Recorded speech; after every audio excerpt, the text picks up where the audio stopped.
Good afternoon, everyone. My name is Kyra Daniels, and thank you for being here today.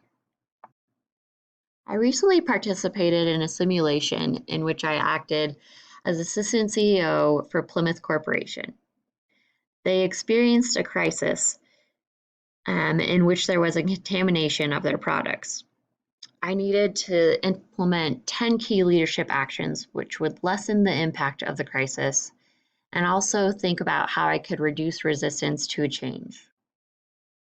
I wanted to turn this into a positive for the organization and think about how they could have future success through this. By doing that, I wanted to use positive approaches, which will include appreciative inquiry approach and SOAR. I will then go into relating this into a current organizational issue that I'm experiencing and how I can relate those 10 key leadership actions to it. So the 10 key leadership actions that I implemented in the simulation was to first recall all products. After it was discovered that our products were the ones making people sick, it was a no-brainer. Everything had to be recalled. We then needed to cancel the launch and postpone it to a later date to be determined. I then wanted to communicate with our partners, investors, all stakeholders, and employees. I then issued a release to a public statement apology, which would provide facts and show empathy. I then want to evaluate our partnership with Solo, which was the company we figured out had been responsible for this contamination and transferring the products. Next is to determine what we can do for those affected by the outbreak. I then want to implement another food safety check in between shipments. I then am going to evaluate the processes and determine if the team can do more production on site. Then is to create a plan for future incidents. After that plan is implemented, I need to monitor the change, evaluate it, and reinforce it. Reducing resistance to change for this situation, for most situations, first and foremost is always open communication, honesty, and transparency. I cannot say how important it is. Leaders should always communicate.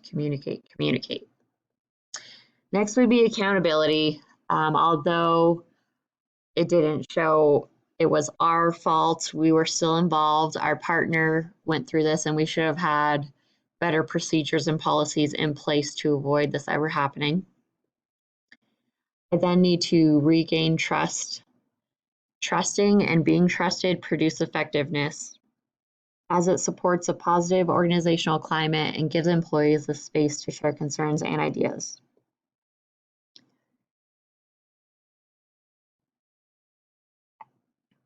I then need to use strategic leadership. Strategic leaders have the ability to think and plan strategically.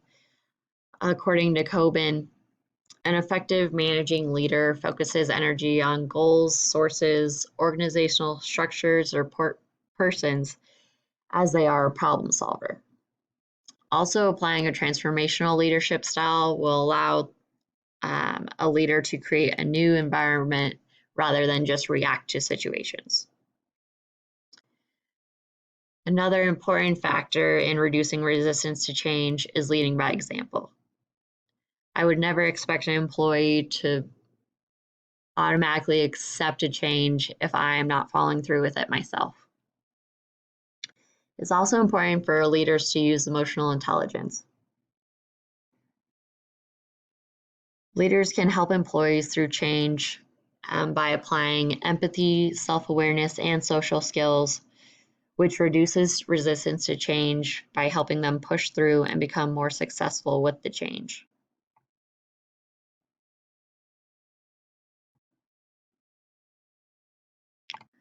Moving forward, the issue happened. We want to know how we can turn this into a positive. So as a leader, I think it's very important to empower your employees, celebrate short-term wins, especially while you're implementing a change. They need to know that they're still being recognized and that they're allowed to make mistakes. I've also mentioned I want to utilize new approaches, positive approaches, and we want to build a guiding coalition. Employee supportive behavior is the key for successful implementation of change initiatives.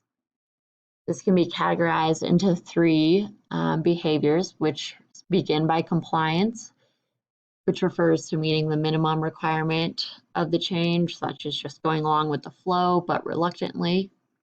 We then need to move into cooperation, which is defined as accepting the spirit of the change and making some sacrifices here and there. We then will see championing, which is the highest level of employee support. So going above and beyond what is required, accepting the change, and then promoting the change to others. Along with going forward, we need to make sure our vision is still shared, whether that be recreating the vision or just, reinstalling it into employees and refocusing, saying, these are our roots, this is what our values, our ethics, our morals are, and we need to get back here. We need to focus on our purpose. So the approaches that I'll get into, the appreciative inquiry approach and SOAR help do that. They allow you to focus on your strengths, where you want to go, just sort of regroup. When I say control, this relates to focusing on what isn't in our control. We can't help that this happened. We have to go forward. During a time like a crisis, it's extremely important to have motivation and inspiration for your employees. Whether the leader is motivated or not, they have to act as they are. In leadership, it starts with leaders. If they're not involved, if they're not accepting the change, nothing will ever change. Neufeld indicates that leadership actions influence both organizational change and employees' outcomes. By setting a clear vision and direction, developing the staff, redesigning the organization to fit the direction of the future, and positively managing changes, leaders can expect to see measurable and significant developments in organizational achievement. Here, a look at the approaches that I mentioned. Appreciative inquiry approach focuses more on what we're looking for, what we're missing, and what happened is in the past. We don't need to focus on that because it's only going to bring morale down. It's not going to motivate employees, and we need to look for our assets. SOAR breaks it down further. The organization can look at their strengths. They can see what opportunities they have to overcome obstacles, what resources are available, and then with affirmations, aspirations, you can execute an action plan.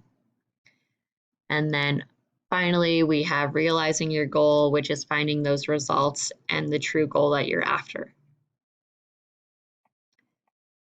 So applying this to my actual real life organizational issue, we're experiencing lowered morale. So I found 5 of the 10 key leadership actions from the simulation beneficial to my issue, which they began. The first one I wanted to highlight is communication. It's been decided that communication will be a major focus in dealing with the issue of lowered morale. That includes open communication, honesty, and transparency. An increase in communication of the hiring process progress, affirmations and gratitude, and communication of encouragement. The simulation also discussed releasing a public statement that provides facts and empathy. Both concepts must be used by my leadership in my organization to ease the pressures and frustrations of employees. A specific action plan that stood out to me I could relate to work is to determine what we can do for those affected by the outbreak.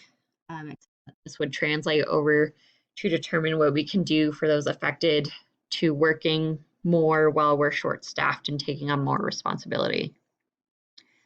Evaluation of current procedures and finding better methods is always important and something to use for organizational issues.